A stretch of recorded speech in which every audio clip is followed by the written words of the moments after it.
Hi friends, welcome to Madras bakery. இன்றைக்கி நம்ம என்ன பார்க்க போகிறோம் அப்படின்னா, கிருஷ்ணருக்கு பிடித்த பலகாரங்கள் என்னென்ன அப்படின்னு பார்க்க போகிறோம். நாளைக்கு கிருஷ்ண ஜெயந்தி இல்லைங்களா, அதனால் என்னுடைய நண்பர்கள் அனைவருக்கும் கிருஷ்ண ஜெயந்தி நல்வாழ்த்துக்கள். அதை தொடர்ந்து இந்த பலகாரங்கள் செய்து நம்ம பூஜை செய்து வந்தோம்னா கிருஷ்ணர் ரொம்பவே சந்தோஷப்படுவாங்க அப்படின்றது ஒரு ஐதீகம்.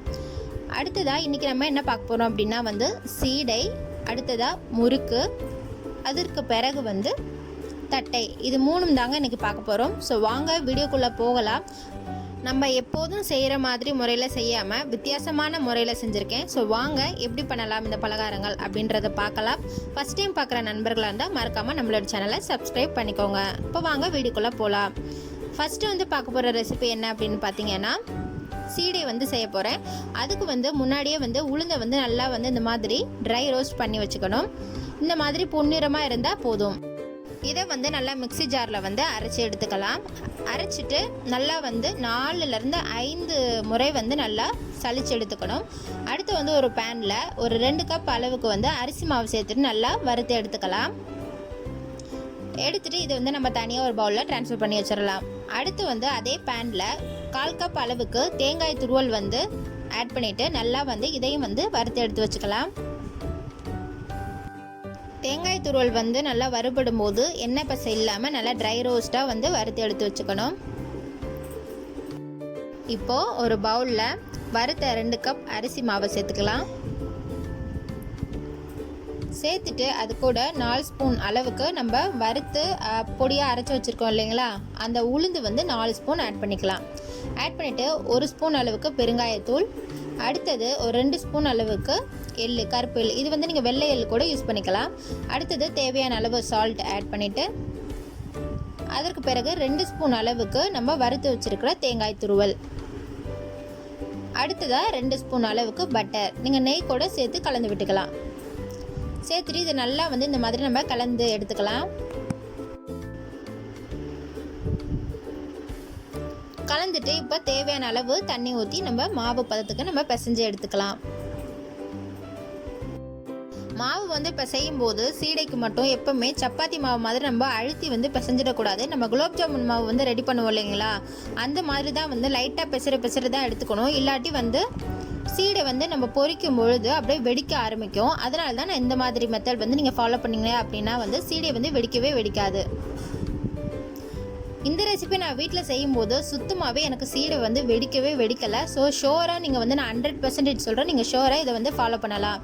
அடுத்து சீடையை உருட்டும் பொழுது எப்போவுமே இந்த மாதிரி தான் நான் உருட்டுறேன் இல்லைங்களா, இந்த 3 விரல்களால் அந்த மாதிரி தான் உருட்டணும். டைட்டாக நீங்கள் ப்ரெஸ் பண்ணி உருட்டுனீங்க அப்படின்னா வெடிச்சிடும். நம்ம ஆயிலில் போட்டு பொரிக்கும் பொழுது சீடை வெடிச்சிடும். ஸோ அவ்வளோதான். இந்த மாதிரி சின்ன பால்ஸாக தான் எடுத்துக்கணும், ரொம்ப பெருசாகவும் எடுத்துடக்கூடாது. இந்த மாதிரி எல்லா உருண்டைகளும் நம்ம உருட்டி எடுத்துக்கலாம். இப்போ உருண்டைகள் ரெடியாக ஆயிடுச்சு. இது ஆயில் ஹீட் ஆனதுக்கு பிறகு நம்ம ஒன்றொன்னா போட்டு நம்ம எடுத்துடலாம்.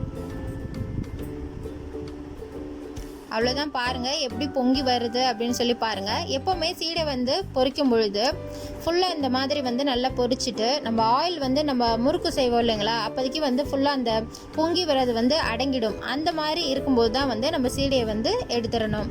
அவ்வளோதான், நம்மளுடைய வெடிப்பு இல்லாத சீடை ரொம்பவே அருமையாகவே ரெடி ஆகிருக்கு. பாருங்கள், நீங்களே பார்ப்பீங்க, ஒரு வெடிப்பு கூட கிடையாது. நான் சொன்ன மெஷர்மெண்ட்லாம் நீங்கள் கரெக்டாக ஃபாலோ பண்ணிங்க அப்படின்னா அருமையான சீடை ரெடி ஆகிடும். அடுத்த ரெசிபி என்னன்னு பார்க்கலாம்.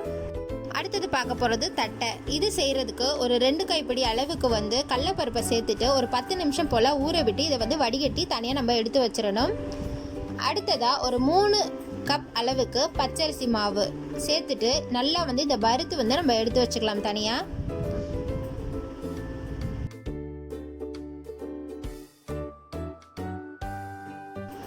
ஒரு பவுலில் 3 கப்பு வறுத்த பச்சரிசி மாவு,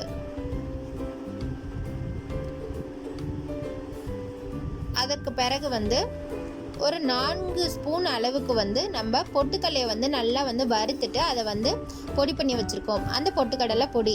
அடுத்தது 1 ஸ்பூன் அளவுக்கு பெருங்காயத்தூள், 1.5 ஸ்பூன் அளவுக்கு சில்லி பவுடர் அதாவது தனி மிளகாய் தூள், அடுத்தது 1 ஸ்பூன் அளவுக்கு சால்ட்டு ஆட் பண்ணிவிட்டு நம்ம இந்த மாதிரி ஊற வச்சு எடுத்துக்கிறோம் இல்லைங்களா, அந்த கடலை பருப்பு. அடுத்ததாக கருவேப்பிலை இலையை நல்லா சின்ன சின்னதாக குட்டி குட்டியாக நறுக்கிட்டு ஆட் பண்ணிவிட்டு நல்லா கலந்து விட்டுறலாம். கூடவே 2 ஸ்பூன் அளவுக்கு பட்டர் ஆட் பண்ணிக்க போகிறேன். பட்டர் உங்ககிட்ட இல்லை அப்படின்னா வந்து நீங்கள் நெய் கூட இது கூட கலந்து விட்டுக்கலாம். கலந்து விட்டுட்டு இந்த மாதிரி நல்லா வந்து ஒன்று சேர எல்லாமே பிசைஞ்சிட்டு தேவையான அளவு தண்ணி ஊற்றி நம்ம மாவு பதத்துக்கு இந்த மாதிரி பிசைஞ்சு எடுத்துக்கலாம். அவ்வளோதான், நம்மளுடைய மாவு வந்து ரெடி ஆயாச்சு.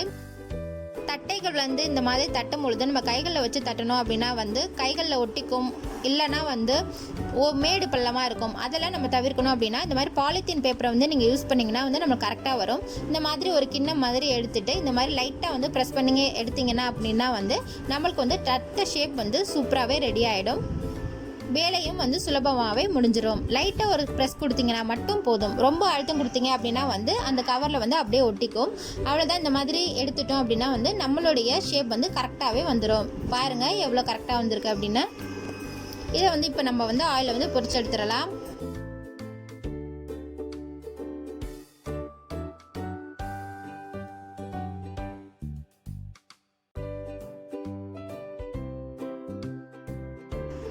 ஆயிலில் வந்து பொரிச்சு எடுக்கும் பொழுது இந்த மாதிரி ஃபுல்லாக அந்த கொதியெலாம் வந்து அடங்கினதுக்கு பிறகு தான் எடுக்கணும். இல்லைனா வேலை மட்டும் வெந்திருக்கும், உள்ளே வந்து வெந்திருக்காது. அவ்வளோதான், நம்மளுடைய தட்டை வந்து எவ்வளோ அழகாக வந்திருக்கு அப்படிங்கிறது பாருங்கள். ஷேப் வந்து கரெக்டாக இருக்கணும் நம்ம அந்த மாதிரி யூஸ் பண்ணோம் அப்படின்னா. அடுத்து பார்க்க போகிறது வந்து நம்ம முறுக்குக்கு வந்து நம்ம எப்போவுமே வந்து மாவு வந்து அரைச்சிட்டு மிஷினில் அரைச்சிட்டு வந்து தான் நம்ம வீட்டில் வந்து செய்வோம். ஆனால் நான் வந்து இன்றைக்கி உளுந்தை வந்து நல்லா குக்கரில் வேக வச்சு புதிய முறையில் செஞ்சுருக்கேன். சூப்பராகவே அருமையாகவே வந்திருக்கு. 1 கப் அளவுக்கு வந்து உளுந்தை வந்து நல்லா 1 மணி நேரம் போல் நல்லா ஊற வச்சுட்டு குக்கரில் வந்து ஒரு 4 விசில் போல் நம்ம வந்து வேக வச்சு எடுத்துக்கலாம். வேக வச்சுட்டு அதை வந்து மிக்சியில் வந்து தண்ணி ஊற்றாமல் வந்து நல்லா வந்து அரைச்சி ஃபைன் பேஸ்ட்டாக வந்து எடுத்து வச்சுக்கோங்க. இப்போ வந்து ஒரு பவுலில் 3 கப் அளவுக்கு வறுத்த பச்சரிசி மாவு, அதற்கு பிறகு நம்ம அரைச்சி வச்சுருக்கிற தண்ணி ஊற்றாமல் அரைத்த உளுந்து, 1 ஸ்பூன் அளவுக்கு உப்பு, 1 ஸ்பூன் அளவுக்கு பட்டர், நீங்கள் நெய் கூட சேர்த்துக்கலாம். சேர்த்துட்டு இந்த மாதிரி நல்லா கலந்து விட்டுருங்க. உளுந்தில் வந்து ஏற்கனவே தண்ணி இருக்கும் அப்படிங்கிறதுனால இதை தண்ணி சேர்க்க வேணாம். அடுத்தது 2 ஸ்பூன் அளவுக்கு வறுத்த பொட்டுக்கடலை பொடி ஆட் பண்ணிவிட்டு நல்லா கலந்து விட்டீங்க அப்படின்னா வந்து ஓரளவுக்கு தண்ணி பதத்தோடு இருக்கும். இதில் வந்து நீங்கள் தண்ணி சேர்க்கணும் அப்படின்னா வந்து உளுந்தை வந்து வேக வச்சு எடுத்து வச்சுருப்பீங்களா தண்ணி, அந்த தண்ணியை கூட இதில் கலந்து விட்டுக்கலாம். அந்த தண்ணியை கலந்து பிசையும் பொழுது நம்மளுக்கு முறுக்கு வந்து அவ்வளோ அருமையாக வருங்க. ஸோ அதனால தான் வந்து நம்ம அந்த தண்ணியை வந்து இதில் வந்து பயன்படுத்துகிறோம். அவ்வளோதான், நம்மளுடைய மாவு வந்து ரெடியாக ஆயிடுச்சு. நான் வந்து இந்த அச்சு தான் எடுத்திருக்கேன். எடுத்துகிட்டு நம்ம மாவு வந்து உள்ளே சேர்த்துடலாம்.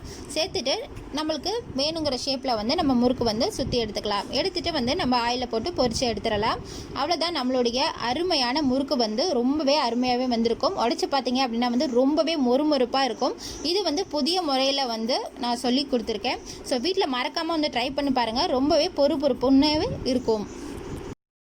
அவ்வளோதான், நம்மளுடைய சீடை, தட்டை, முறுக்கு எல்லாமே அருமையாகவே வந்திருக்கு. இந்த ரெசிபியை நீங்களும் வீட்டில் எல்லாமே செஞ்சு பாருங்கள். நான் சொல்கிற அளவுகளை கரெக்டாக பண்ணிங்க அப்படின்னா அருமையாகவே வரும். ஸோ தொடர்ந்து இணைந்திருப்போம். இது உங்கள் Madras bakery channel with signing off Anbarasi. Bye friends.